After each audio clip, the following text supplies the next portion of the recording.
Envoie ton Esprit Saint, ton feu d'amour divin, déploie ton cœur et viens nous sauver. Délivre-nous de nous, délivre-nous de tout ce qui refuse en nous de t'aimer. Du sang de ton agneau, déverse-nous le flot des abondantes eaux de ton pardon.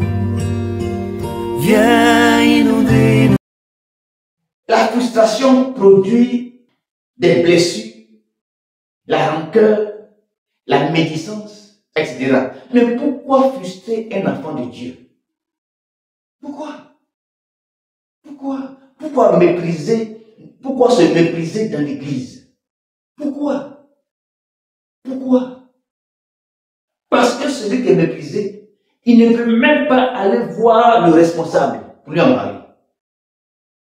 Parce qu'il sait que lui ne peut pas arriver là-bas même. Tellement qu'il est méprisé. Or, il est dit, la multitude, riche, pauvre, moyen, la multitude était qu'un cœur et une âme. Cœur, âme, multitude. La multitude, c'est le corps du Christ, qui ont un seul cœur et une seule âme. Donc, c'est-à-dire, c'est la dimension de Jésus. Et maintenant, sur l'âme-là, il y a l'Esprit de Dieu qui était là. Mais maintenant, bon, comment eux ne vont pas se faire? Mais comment des miracles ne vont pas se produire? Mais comment des signes, des prodiges et des miracles ne sont pas là? Mais comment chaque jour les gens ne seront-ils pas sauvés? Parce que c'est ce qui est écrit dans le chapitre 6, que le Saint-Esprit ajoutait tous les jours ceux qui étaient sauvés. Il y avait tellement de justice, et de vérité, parce que la justice, c'est le produit de la vérité. Lorsque Ananias, le diable a chuchoté à l'oreille, que lui aussi il a chuchoté à l'oreille de sa femme, et qu'ils sont allés vendre leur champ, ils ont pris la grosse partie, ils ont gardé une petite partie dans les poches. Tellement que la justice était là, et que eux, ils étaient dans l'injustice. Lorsqu'ils sont venus présenter ça, n'est-ce pas, à Pierre, et que le Saint-Esprit a dit, mon gars, ces gars-là, ils mentent. Le cœur de Pierre a commencé à bouillir en lui. Pourquoi? Parce que la justice était tellement là qu'il savait la conséquence. La puissance de la justice, la rigueur de Dieu était tellement là que l'apôtre Pierre connaissait déjà les conséquences. Il y avait trop de justice. L'église primitive était débordante de justice.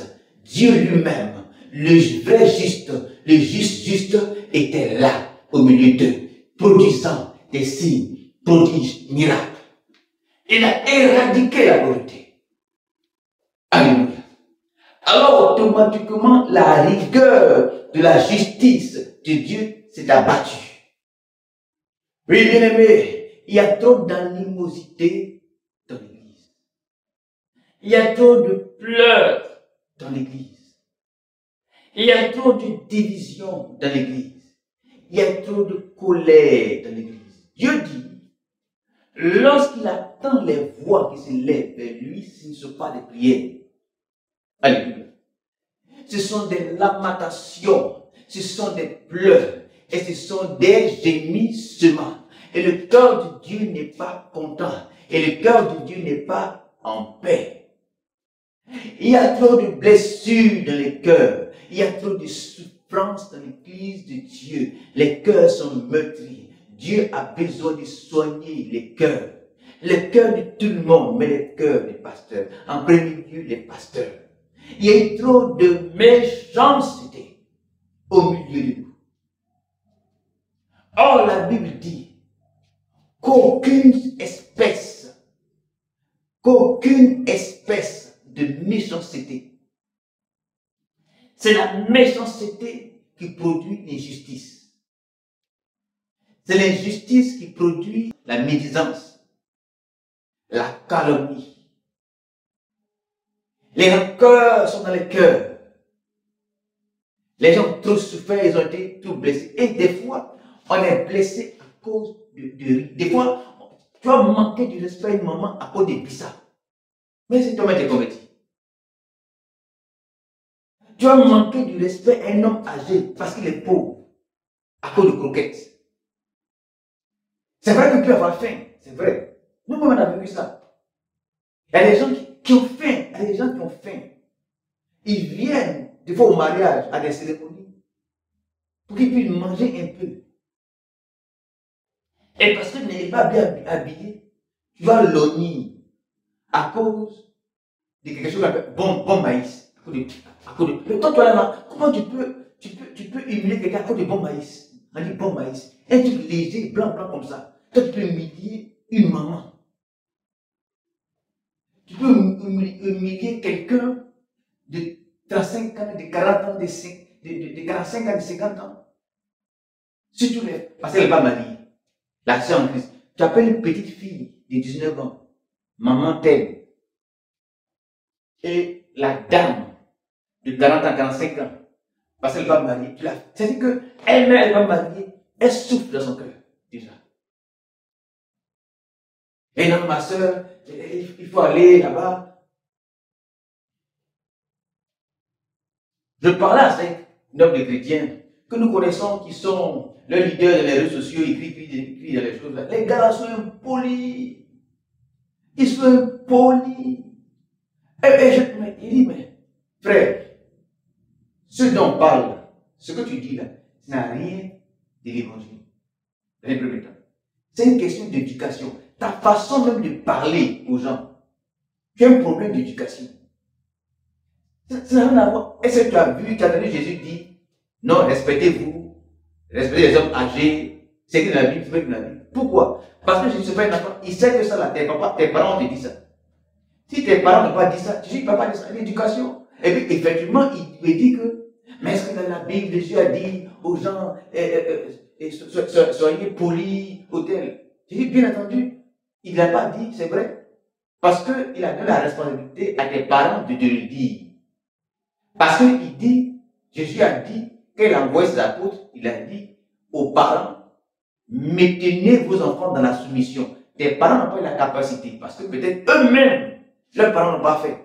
C'est pourquoi tu es comme ça. Mais tu as les révélations, tu as la doctrine qui sauve les gens. Il faut parler à respect. Il faut parler à respect. Quand tu es là, des fois, on ne peut pas dire l'évangile dans la haine, dans l'impolitesse. Dans l'impolitesse. Et surtout les gens qui ont des révélations, puis sont impolis. Les enfants, toi tu as 20 ans, 21 ans, 25 ans, et tes gens âgés, tes grands-parents, tes pères comme ça, oui mon fils, toi tu dis oui mon fils. C'est l'impolitesse. C'est vrai que c'est une habitude, mais c'est de l'impolitesse. La Bible ne l'a jamais dit. D'ailleurs, la Bible dit, Paul a recommandé à Timothée de regarder les personnes âgées comme ses parents, comme des pères et comme des mères. Toi, tu n'as pas vu ça, verset de la Bible? Comment tu peux regarder la personne quand tu dis oui, mon fils? Ton fils par rapport à quoi? Donc, tu es sûr que ton papa, même, qui est peut-être moins jeune que ce gars, le monsieur. Toi, tu peux regarder ton papa dans ta communauté et dire mon fils, parce que il est aussi le prophète. Quand il est prophète, après tu lui donnes mon fils. Par rapport à quoi? Des fois, c'est l'impolitesse. Mais ça par rapport à quoi? Vous pensez que comment est-ce que les apôtres m'appelaient Jésus?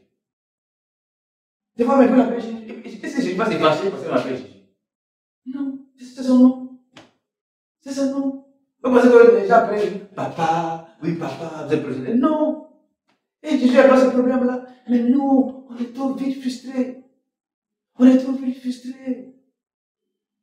On est trop vite frustrés. On est trop vite frustrés parce qu'on nous va appeler papa, oui, le très révérend, le bishop, mais ceci, mais cela. Alléluia. Il y a trop de blessures dans l'église. L'église a besoin d'être soignée. Lorsque le Seigneur me parlait du pays, Nous tous, nous avons pleuré pour le pays. Alléluia. Nous tous, on a pleuré pour le pays. Moi, j'ai pleuré pour le pays. Je n'ai pas dit plus pleurer, hein, mais pleurer pour le pays. Le Seigneur me dit, pourquoi tu pleures? Et le pays. Et le Seigneur sourit. Le Seigneur m'a fatigué à cause du pays. Alléluia. C'est pourquoi aujourd'hui je parle de l'église. Parce que lorsque je pleurais pour le pays, le Seigneur m'a dit, moi je pleure pour l'église. Je pleure pour mon épouse. Et la manière que vous maltraitez mon épouse, c'est comme ça que je vais maltraiter votre pays. Elle se me dit, dis-moi ce qui est dans le pays qui n'est pas dans l'église. Maintenant, pourquoi c'est dans nos pays-là qui fait mal? Et j'ai énuméré 20 choses qu'on reproche aux gens dans le pays, et puis nous là, on le fait de façon à l'aise dans l'église. J'ai dit une chose concernant les infrastructures qu'on construit, ou les priorités, n'est-ce pas? Mais également la réconciliation. Vous pensez que le pays a besoin de plus de réconciliation que dans l'église? C'est pas vrai. Et une fois j'en parlais à quelqu'un,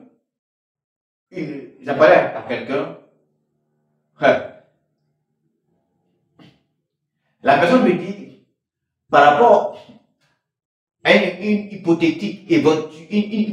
éventuelle réconciliation dans l'église, il faut laisser. On ne peut pas.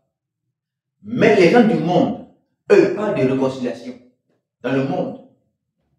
Dans le monde, mais ce n'est pas dans le pays, mais dans le pays, on parle de réconciliation. Au Rwanda, on parle de réconciliation, en Afrique du Sud, on parle de réconciliation. Mais dans l'église, nos plaies sont tellement profondes. Et nous-mêmes, on refuse tellement de réconcilier avec qui? Et puis, on dit, quel pasteur va dire que nous, les prolétaires? J'avais dit, mais il ment. Il ment. On a des problèmes avec tout le monde. L'église a plus besoin de réconciliation que notre pays. Les pasteurs ont plus besoin de réconciliation que notre pays. Les chrétiens ont besoin. Les chrétiens sont ici. Ils sont ici. Ils ont chié partout. Hein. Ils ont gâté partout. Et ils font parler avec tout le monde. Alléluia. Nous avons besoin de réconciliation quand nos cœurs sont brisés. Nos cœurs sont meurtris. Nos cœurs sont blessés. Or, la Bible dit qu'aucune espèce de méchanceté ne prévale sur vous. Qu'ils n'attendent pas qu'il y ait une animosité, une espèce d'animosité, les calomnies. Il ne faut pas qu'il y ait des calomnies. Est-ce que dans l'église primitive, il y avait des calomnies? Est-ce que dans l'église primitive, il y avait des animosités? Est-ce que dans l'église primitive, il y avait des divisions? Est-ce que dans l'église primitive, il y avait des rancœurs? Est-ce que dans l'église primitive, il y avait des clans qui critiquent et maman pasteur même un gros clan là-bas. Il y a les femmes qui ont l'argent. Et elles critiquent tous les autres. Et ça ne se fait pas pour de tête parce qu'elles sentent là-bas parfum, etc. Tout ce que nous avons fui dans le monde, on a retrouvé à l'église. Or, il est dit, Éphésiens chapitre 5, verset 27. Le Seigneur revient prendre une église sans tache, ni ride, ni rien de semblable. Alors, bien-aimés, préparons l'église du Seigneur. Préparons l'église à la rencontre du Seigneur, car il revient bientôt. Alléluia. Alléluia.